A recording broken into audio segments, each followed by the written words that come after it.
दशरथ अजिर बिहारी राम। सिया राम जय जय राम राम।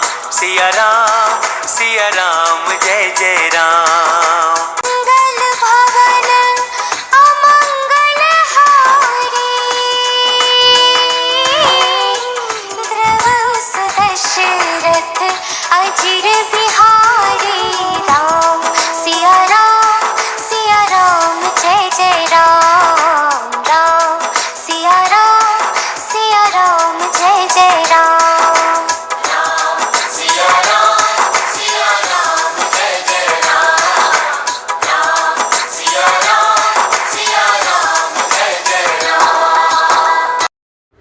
पूर्वं कृतयुगे तात पर्वताः पक्षिणो अभवन् ते अपि जगमुर्दिशः सर्वां गरुडा इव वेगिनः। ततस्तेषु प्रयातेषु देवसङ्घाः सहर्षभिः भूतानि च भयं जग्मुस्तेषां पतनशङ्कया। ततः क्रुद्धः सहस्राक्षः पर्वतानां शतक्रतुः पक्षांश्च व्रजेण ततः शतसहस्रशः। स मामुपगतः क्रुधो वज्रमुद्यमे देवराट्। ततोऽहं सहसा क्षिप्तः श्वसनेन महात्मना। सिमल्लवणतो ये च प्रक्षिप्तः प्लवङ्गोत्तम गुप्तपक्षः समग्रश्च तव पित्राभिरक्षितः। ततोऽहं मान्यामि त्वां मान्योऽसि मम मारुते। त्वया ममेष सम्बन्धः कपिमुखे महागुणः। अस्मिन्नेवङ्गते कार्ये सागरस्य ममेव च प्रीतिं प्रीतमनः कर्तुं त्वमर्हसि महामते। श्रमं मोक्षये पूजां च गृहाण हरिसत्तं प्रीतिं च मम मान्यस्य प्रीतोऽस्मि तव दर्शनात्। एवमुक्तः कपिश्रेष्ठं नगोत्तमं ब्रवीत्। प्रीतोऽस्मि कृतमातिथ्यं मनयूरेषोऽपनीयताम्। त्वरते कार्यकालो मे अहश्चाप्येति वर्तते। प्रतिज्ञा च मया दत्ता न स्थातव्यमिहान्तरा। इत्युक्त्वा पाणिना शैलमालभ्य हरिपुङ्गवः जगामाकाशमाविशये वीर्यवान् प्रहसन्निव। स पर्वतसमुद्राभ्यां बहुमानादवेक्षितः पूजितश्चोपपन्नाभिराशिर्भिरभिनन्दितः। अथोर्ध्वं दूरमागत्य हित्वा शैलमहार्णवौ पितुः पन्थान्मासाद्य जगाम विमले अम्बरे। भूयश्चोर्ध्वं गतिं प्रापय गिरिं तमवलोकयन् वायुसूनुर्निरालम्बो जगाम कपिकुञ्जरः। तद्द्वितीयं हनुमतो दृष्ट्वा कर्मसु दुष्करं प्रशशंसुः सुराः सर्वे सिद्धाश्च परमर्षयः। देवताश्चाभवन् हृष्टास्तत्र स्थास्तस्य कर्मणा। काञ्चनस्य सुनाभस्य सहस्राक्षश्च वासवः। उवाच वचनं धीमान् परितोषात् सगद्गदं सुनाभं पर्वतश्रेष्ठं स्वयमेव शचीपतिः।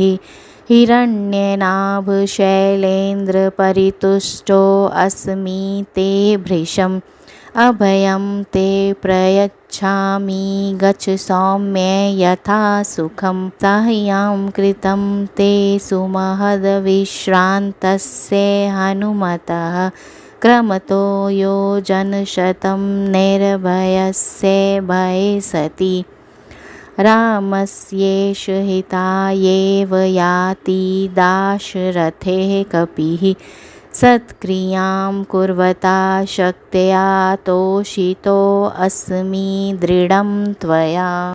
मंगल भवन अमंगलहारी प्रभु दशरथ अजिर बिहारी। मंगल भवन अमंगलहारी प्रभु दशरथ अजिर बिहारी। तात पूर्व काल के सत्ययुग की बात है। उन दिनों पर्वतों के भी पंख होते थे। वे भी गरुड़ के समान वेगशाली होकर संपूर्ण दिशाओं में उड़ते फिरते थे। उनके इस तरह वेगपूर्वक उड़ने और आने जाने पर देवता, ऋषि और समस्त प्राणियों को उनके गिरने की आशंका से बड़ा भय होने लगा। इससे सहस्त्र नेत्रों वाले देवराज इंद्र कुपित हो उठे और उन्होंने अपने वज्र से लाखों पर्वतों के पंख काट डाले। उस समय कुपित हुए देवराज इंद्र वज्र उठाए मेरी ओर भी आए, किंतु महात्मा वायु ने सहसा मुझे इस समुद्र में गिरा दिया। वानर श्रेष्ठ, इस क्षार समुद्र में गिराकर आपके पिता ने मेरे पंखों की रक्षा कर ली और मैं अपने संपूर्ण अंश से सुरक्षित बच गया। पवन नंदन कपिश्रेष्ठ, इसलिए मैं आपका आदर करता हूँ। आप मेरे माननीय हैं। आपके साथ मेरा यह संबंध महान गुणों से युक्त है। महामते, इस प्रकार चिरकाल के बाद जो यह प्रत्युपकार रूप कार्य आपके पिता के उपकार का बदला चुकाने का अवसर प्राप्त हुआ है, इसमें आप प्रसन्न चित्त होकर मेरी और समुद्र की भी प्रीति का संपादन करें, अर्थात हमारा आतिथ्य ग्रहण करके हमें संतुष्ट करें। वानर शिरोमणे, आप यहाँ अपनी थकान उतारिए, हमारी पूजा ग्रहण कीजिए और मेरे प्रेम को भी स्वीकार कीजिए। मैं आप जैसे माननीय पुरुष के दर्शन से बहुत प्रसन्न हुआ हूँ। मैनाक के ऐसा कहने पर कपिश्रेष्ठ हनुमान जी ने उस उत्तम पर्वत से कहा, मैनाक, मुझे भी आपसे मिलकर बड़ी प्रसन्नता हुई है। मेरा आतिथ्य हो गया। अब आप अपने मन से यह दुख अथवा चिंता निकाल दीजिए कि इन्होंने मेरी पूजा ग्रहण नहीं की। मेरे कार्य का समय मुझे बहुत जल्दी करने के लिए प्रेरित कर रहा है। यह दिन भी बीता जा रहा है। मैंने वानरों के समीप ये प्रतिज्ञा कर ली है कि मैं यहाँ बीच में कहीं नहीं ठहर सकता। ऐसा कहकर महाबली वानर शिरोमणि हनुमान ने हंसते हुए वहाँ से मैनाक का अपने हाथ से स्पर्श किया और आकाश में ऊपर उठकर चलने लगे। उस समय पर्वत और समुद्र दोनों ने ही बड़े आदर से उनकी ओर देखा और उनका सत्कार किया और यथोचित आशीर्वादों से उनका अभिनंदन किया। फिर पर्वत और समुद्र को छोड़कर उनसे दूर ऊपर उठकर अपने पिता के मार्ग का आश्रय ले हनुमान जी निर्मल आकाश में चलने लगे। तत्पश्चात और भी ऊंचे उठकर उस पर्वत को देखते हुए कपिश्रेष्ठ पवन पुत्र हनुमान जी बिना किसी आधार के आगे बढ़ने लगे। हनुमान जी का यह दूसरा अत्यंत दुष्कर कर्म देखकर संपूर्ण देवता, सिद्ध और महर्षिगण उनकी प्रशंसा करने लगे। वहाँ आकाश में ठहरे हुए देवता तथा सहस्त्र नेत्रधारी इंद्र उस सुंदर मध्य भाग वाले सुवर्णमय मैनाक पर्वत के उस कार्य से बहुत प्रसन्न हुए।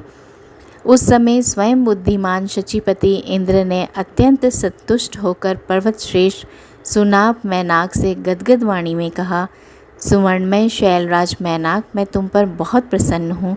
सौम्य, तुम्हें अभय दान देता हूँ। तुम सुखपूर्वक जहाँ चाहो जाओ। 100 योजन समुद्र को लांघते समय जिनके मन में कोई भय नहीं रहा है, फिर भी जिनके लिए हमारे हृदय में यह भय था कि पता नहीं इनका क्या होगा, उन्हीं हनुमान जी को विश्राम का अवसर देकर तुमने उनकी बहुत बड़ी सहायता की है। ये वानर श्रेष्ठ हनुमान दशरथ नंदन श्री राम की सहायता के लिए ही जा रहे हैं। तुमने यथाशक्ति इनका सत्कार करके मुझे पूर्ण संतोष प्रदान किया है।